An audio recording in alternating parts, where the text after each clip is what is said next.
We here at the JIS welcome the news of social events being given a 2-hour extension for the festive season. So whether it's a party, a family gathering or church function during the weekdays, those events will go until 2 a.m. and up to 4 a.m. on weekends. We also urge you to continue taking care of yourselves and your neighbors by being considerate. Don't drink and drive. Instead, assign a driver or call a taxi if you've overindulged. Let's look out for our children, the elderly, and our brothers and sisters' safety during this season. Your favorite magazine program continues with a word of advice followed by the news. Stay with us.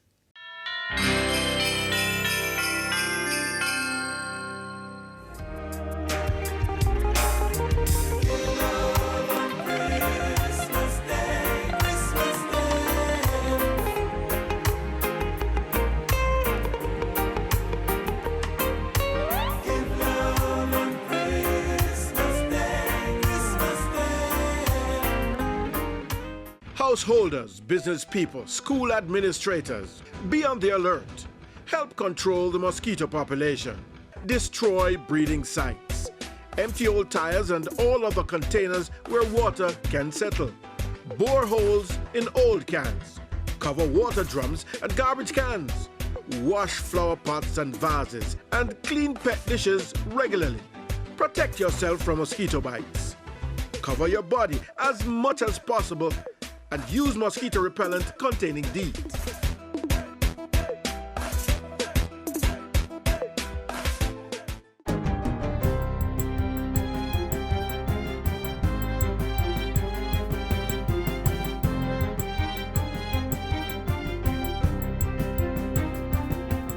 Good day, I'm Stephen McHugh, and this is your JIS News for Monday, December 16. Prime Minister Andrew Holness and Culture Minister Olivia Grange are expressing congratulations to Tony-Ann Singh on winning the Miss World title. Prime Minister Holness says Tony-Ann displayed the best of Jamaica with her extraordinary talent, grace, beauty, humility, confidence, and passion. He says she displayed poise and excellence throughout the competition, and her display on the final night for all the world to see was superb and well-deserving of victory. Meanwhile, Minister Grange says Tony-Ann has made the entire country proud.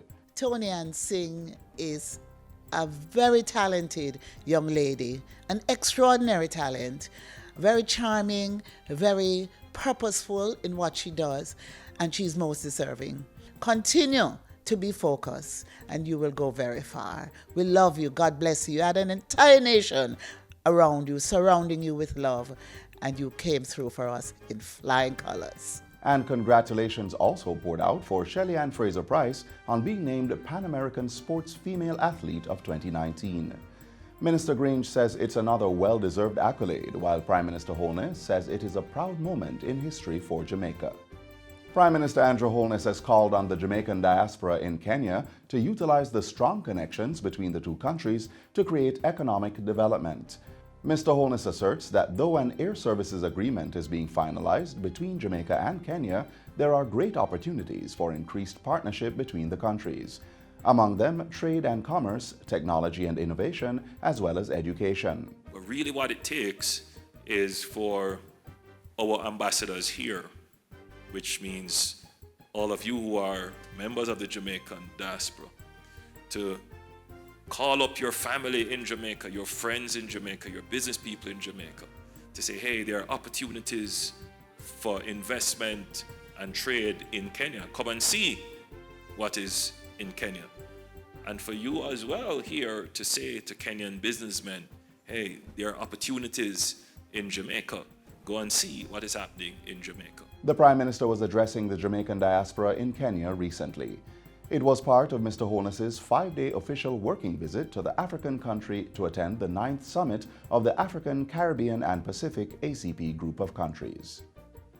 Regulations to govern the nomination and appointment of persons to public bodies have been approved by the House of Representatives. Regulation 1 sets out February 1, 2020 as the date for it to be effective. The motion for the Public Bodies Management and Accountability, Nomination, Selection and Appointment to Boards regulations was moved by Finance Minister Dr. Nigel Clark last Tuesday. Minister Clark says this represents an important tool towards achieving improved corporate governance in respect of public bodies. Public bodies in their entirety spend approximately $400 billion each year, as compared with the central government, which is only about 20% higher. This government, Mr. Speaker, has heard and answered the cry for greater and more transparent regulation of the process of board appointments, given the implications for achieving corporate governance. The regulations make provision for the establishment of a database of prospective directors, maintenance and access to the database, and ensuring confidentiality of the information. When the regulations come into effect, prospective directors and chairpersons will undergo a fit and proper test. Provisions are also being made for restriction on appointment and tenure of chairman, reappointment of directors, revocation of appointment, and the circumstances for change in board membership. Still in Parliament, the Transfer Tax Amendment Act 2019 has been passed to make permanent provisional orders that were implemented in April as part of the government's $14 billion stimulus tax measure. It includes the reduction of transfer tax on financial instruments to 2%, while the transfer tax threshold applicable to the estate of deceased persons has been increased to $10 million. Both measures, Mr. Speaker, are consistent with the government's thrust to increase economic growth and form part of a raft of measures which are aimed at stimulating greater competition and activity in and access to credit markets, greater business and economic activity, especially in the property development and real estate market, as well as to stimulate economic growth and job creation. The minister noted that the measure in relation to death duties is specifically targeted at assisting beneficiaries to leverage economic activities by allowing them to utilize equity in inherited properties. The Court Management Services CMS now has additional resources to improve its operation of the traffic ticket management system. This follows the handover of 12 laptops, 3 desktop computers, and 3 printers by the Ministry of National Security recently. National Security Minister Dr. Horace Chang says the ministry is working towards a system that will reflect real-time updates from the point a ticket is issued to payment at the tax office or in court. We look, of course, to work with the court management system to get to a point where we're having e-warrants for matters of this sort. Again, we work closely with them, and what I want to pledge is that we will work with the Chief Justice and assist your court management and get to the point where all the required, basically electoral requirements are there. For us, the getting public order restored on our highways and public spaces is a critical element in ensuring that there's law and order in Jamaica. I'm looking forward to the improved software, which is to be here, and to further streamline the operations of the TTMS that will also generate traffic warrants electronically, thereby reducing the amount of time spent by the staff preparing them. The traffic ticket management system is a centralized electronic-based system designed to improve the management of traffic tickets throughout the various stages.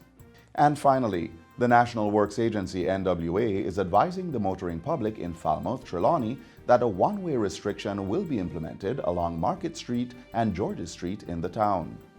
The changes will come into effect on Tuesday, December 17, to manage the increased traffic flow during the Christmas season. In a release, the NWA says the changes will impact the section of Market Street between the Falmouth Market and the intersection with Trelawney Street. Georges Street will be converted to a one-way, traveling in an easterly direction from Market Street onto Tharp Street and also from Crooked Street onto Tharp Street. The NWA says motorists traveling from Falmouth towards the direction of the North Coast Highway may travel via Harbour Street and then onto the new roadway in the vicinity of Gate 5 of the Falmouth Pier. In a further bid to ease congestion, Tharp Street and Duke Street have been designated as no parking corridors. Parking will, however, be permitted along sections of Market Street. These changes will remain in effect for the duration of the festive season. And that's it for JIS News Today. I'm Stephen McHugh. Thanks for watching.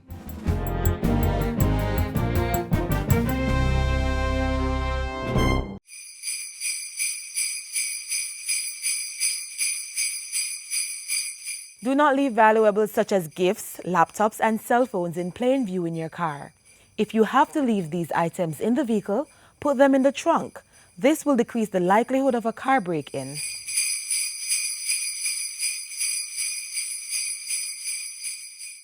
If you have a son or a daughter who is at home doing nothing, complaining that they can't find a job, I would encourage you to get them enrolled in one of the many training programs offered by the Heart Trust NTA.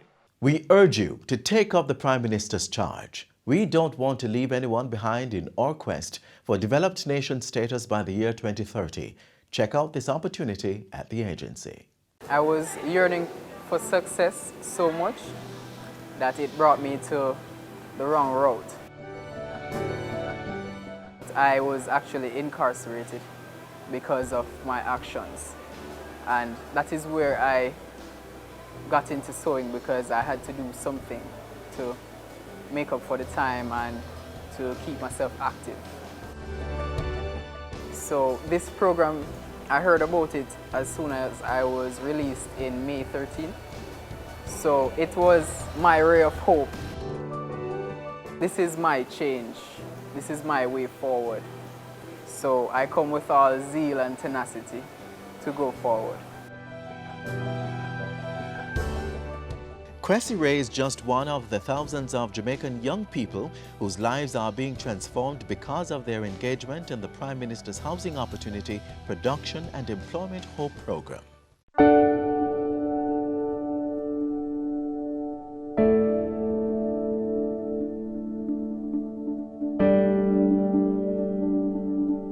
The HOPE program is about engaging with the youth of Jamaica in a meaningful way. To give them, so it is mainly a training and apprenticeship program, if I can summarize that in a nutshell. It involves engaging young persons through, firstly, values and attitudes, or what I call core skills training. Then it gets into a skills training, a very basic skills training, and then get them to serve as an apprentice for up to 1 year, honing the skills that they would have learned. And that is exactly the course taken by the Hope Garment Construction Corps at the Heart Trust NTA Garmix Academy. The first phase was 2 weeks of what is called core skills training. Basically life skills training, different areas where they were taught life coping skills, punctuality, how to dress for work, how to manage their emotions, things like that. I deserve the best things that life has to offer. They were taken into the machine operating training, where the 100 were placed in 4 groups of 25 with 4 instructors learning to sew. The final phase will be going into production, where they will actually start making the shirts for the other persons. And you will see from the display we have over here that they're actually making shirts now.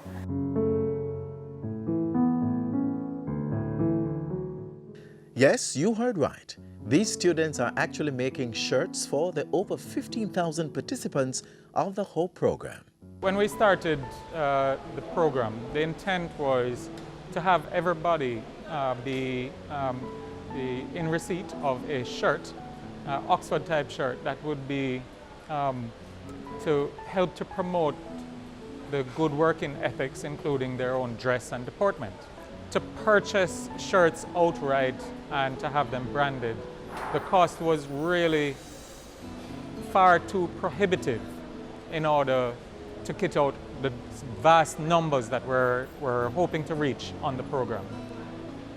Then there was a suggestion to speak to Heart Garmix Academy, and I found out that they had this massive facility with over 100 machines, which were generally being underutilized at the time. Now these young garment makers are learning much more than stitching shirts for fellow Hope participants. I'm enjoying it right now because I can make my own shirt, skirt, and now I'm dropping to make my own dress. It is very enlightening, astounding. I didn't know it was so meticulous to make even a simple dress.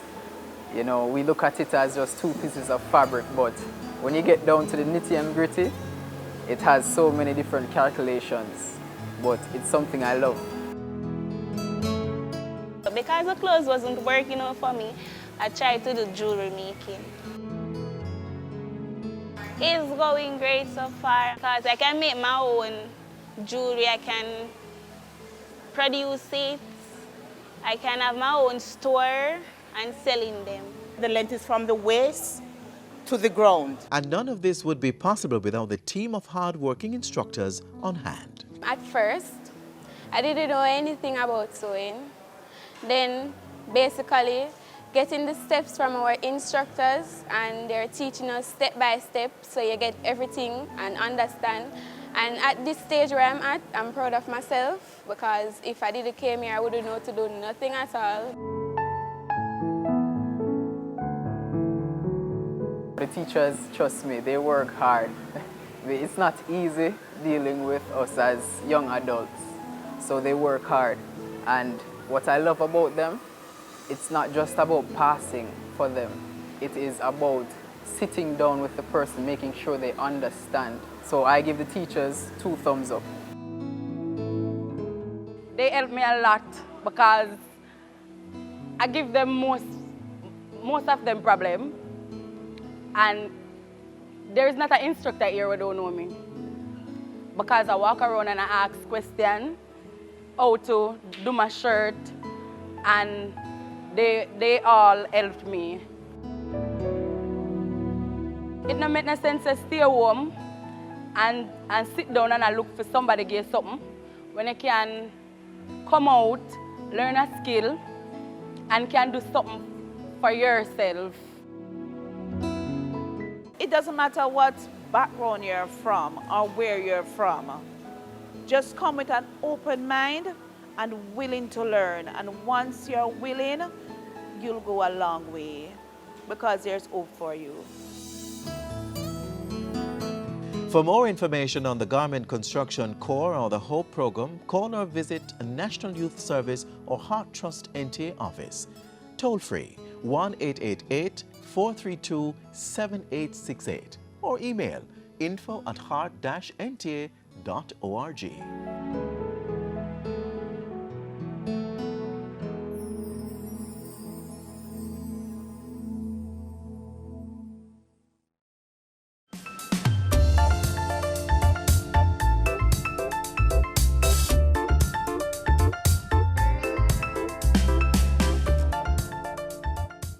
Did your loved one die recently and did not leave a will? Find out how the Administrator General's Department can assist.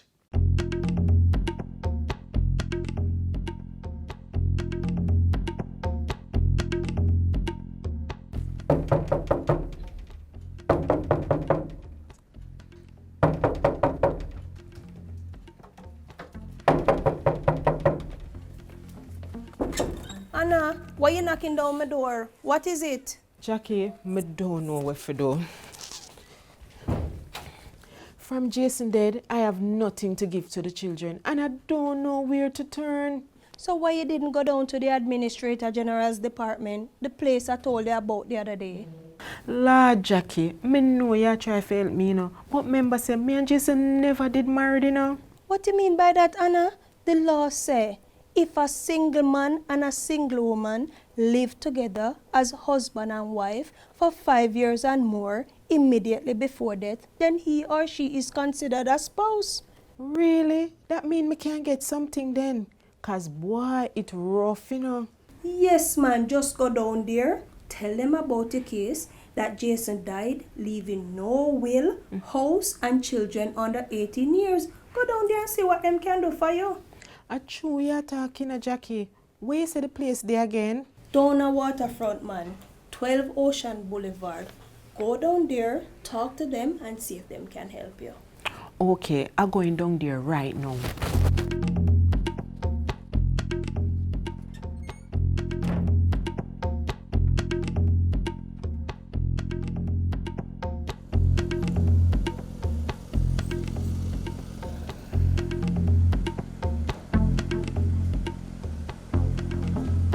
Good morning, madam. How are you? Good morning, miss. I hear that the Administrator General's Department can help me. You see, my children, them father died, leaving me with the 2 pitney them, and I'm me alone I care for them. Did he leave a will? Will, ma'am, after Jason never ready for dead, how come him a come from work and drop down dead? My friend tell me say under the law I'm considered a spouse. By the way, who is a spouse? Under the Interstates, Estates and Property Charges Act, a spouse is a single man and woman living together as husband and wife for 5 years or more. By living together, the two persons should not have been separated at any time during the 5 years immediately before death. A surviving spouse includes a person who is legally married. That is, he or she went in front of a pastor and took the vow of marriage. If Anna meets the requirements, she can hire an attorney at law or go to the legal aid clinic to apply for an order from the court declaring that she's a spouse. Some of the questions the court will look at are: did Anna and Jason break up during the 5 years? Did Jason have any children born in the same year as Anna's children? The court will also want to know if Anna or Jason were married before and not divorced. Once the order has been granted, the spouse would be entitled to benefit from the estate of the deceased. For further information, you can visit the Administrator General's Department in Kingston, 3rd floor at the Office Center Building, 12 Ocean Boulevard, or call us at 922-183023. You can also visit our Western office at the 2nd floor of the National Housing Trust Building at 42B Union Street, Montego Bay, St. James. Telephone 630-4261. Our website is at www.agd.gov.jm. That's the Administrator General's Department, securing your legacy.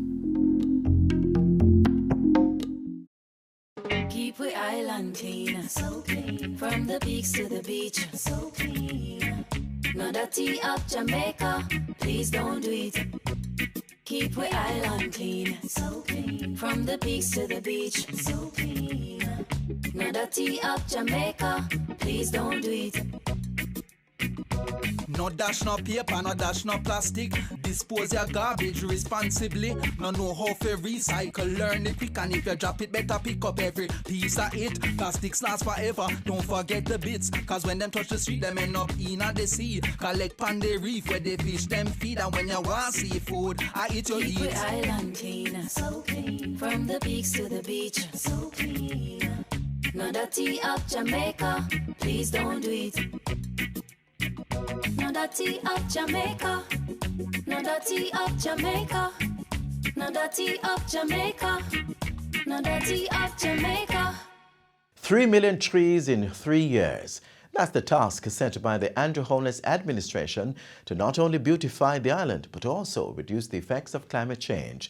Get the details next. Climate change is real.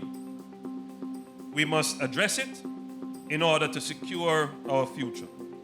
Our children are depending on us. And so the government has launched an initiative which will see a tree being planted for every Jamaican on the island. These 3 million trees will be planted over a 3-year period across the length and breadth of Jamaica land we love.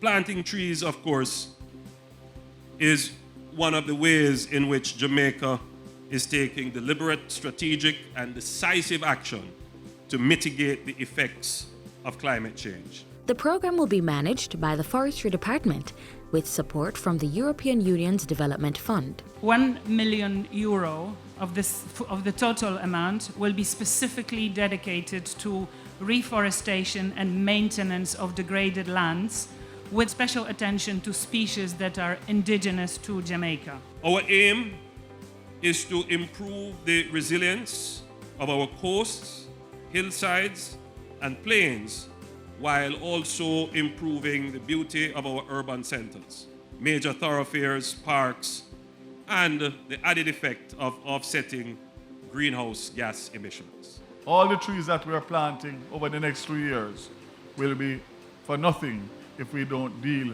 with the issue of the degradation of the forests. Ladies and gentlemen, if our forests are cut down without regard for sustainable forest management, we all know that our watersheds and our water supply challenges will worsen. The 3 Million Trees initiative will focus on 3 main areas. It would be one that protects our coast, including mangroves, one that does general forestation, one that includes urban forestation, and on the other side, so we're going to have a national fruit tree planting program of 3 million fruit trees to be planted as well. In addition to 1,000 Hope interns that will benefit under the program, employment opportunities will be provided for persons from communities adjacent to areas to be planted.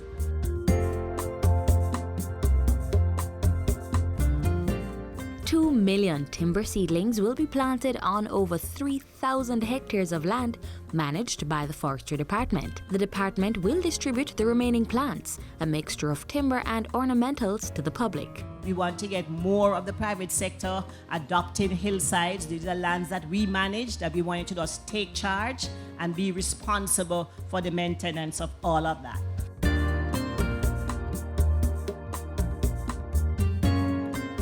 To ensure that the seedlings remain viable and transition into healthy forest, a mobile app using GPS technology is being finalized.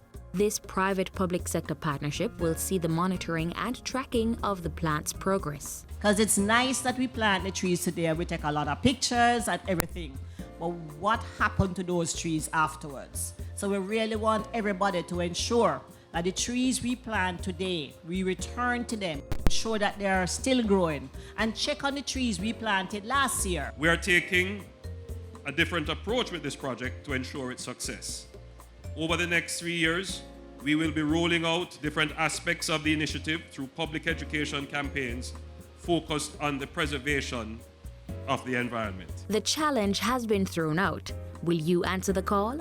Will you dedicate a portion of your land for planting trees? Will you adopt a hillside to stop landslides?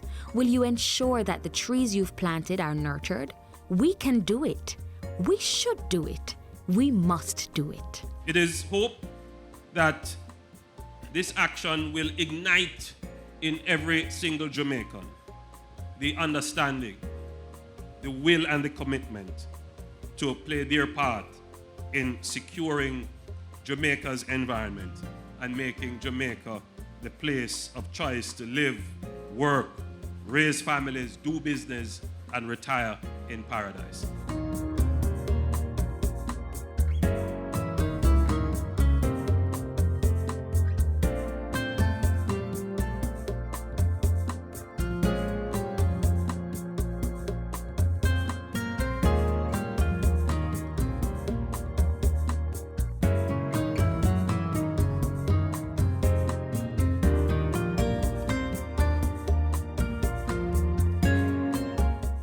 We cannot and will not slow our pace. Much remains to be done. Join us as we recap the policies and programs implemented by the Office of the Prime Minister in calendar year 2019. That's a review of the activities in the Office of the Prime Minister in 2019, right here on this station.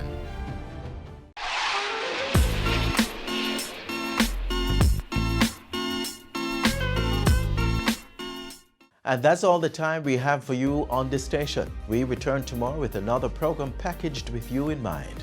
We are available at your leisure online. There's social media, our website, and our mobile app. You may also send your comments, queries, and suggestions to Jamaica Magazine at jis.gov.jm. On behalf of the entire production team here at the JIS, I'm Adrian Atkinson. Thanks for watching.